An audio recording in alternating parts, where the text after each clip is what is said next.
வணக்கம். நதிகளை நாம் பாதுகாத்தால் அது நம்மை காக்கும். அப்படி நதிகளை விட்டோன்னு வச்சுங்க, அவ்வளோதான், முடிஞ்சது நம்ம கதையும். குஜராத்தில் அகமதாபாத்தில் சபர்மதி ரிவர் ஓடின்னு இருக்கு. அந்த நதி நாற்றம் எடுத்துன்னு இருக்கும்.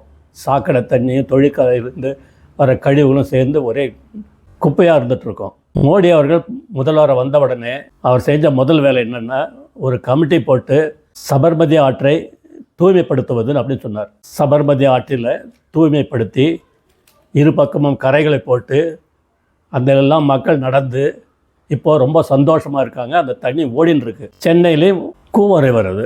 கடந்த ஒரு 60-65 ஆண்டுகளுக்கு முன்னாடி இந்த கூவத்தில் கரையோரம் துணி துவைச்சிட்டு இருந்தாங்க, காய போட்டுட்டு இருந்தாங்க, எல்லாமே நடந்துட்டு இருந்தது. 67 திமுக ஆட்சிக்கு வந்தது.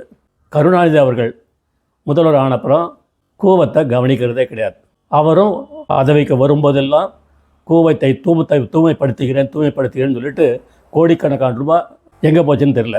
கூவத்தை தூய்மைப்படுத்துகிறேன் அப்படின்னு சொல்லிட்டு சிவானந்தா சாலையில் ஒரு படகுத்துறை ஒன்று சின்னதாக போட்டு அந்த இடத்துல ஓட்ட படகு ஒன்று நிற்க வச்சுட்டு அங்கெல்லாம் பெயிண்டெல்லாம் அடித்து அழகாக ஒரு ஃபோட்டோ எடுத்துட்டார். இது வரைக்கும் அவங்க கூவத்தை பற்றி கவலைப்படவே இல்லை. மக்களும் இவர்களை தான் தேர்ந்தெடுக்கிறாங்களே தவிர வேறு யாரையுமே தேர்ந்தெடுக்கிறதில்ல. ஜெய்ஹிந்த்.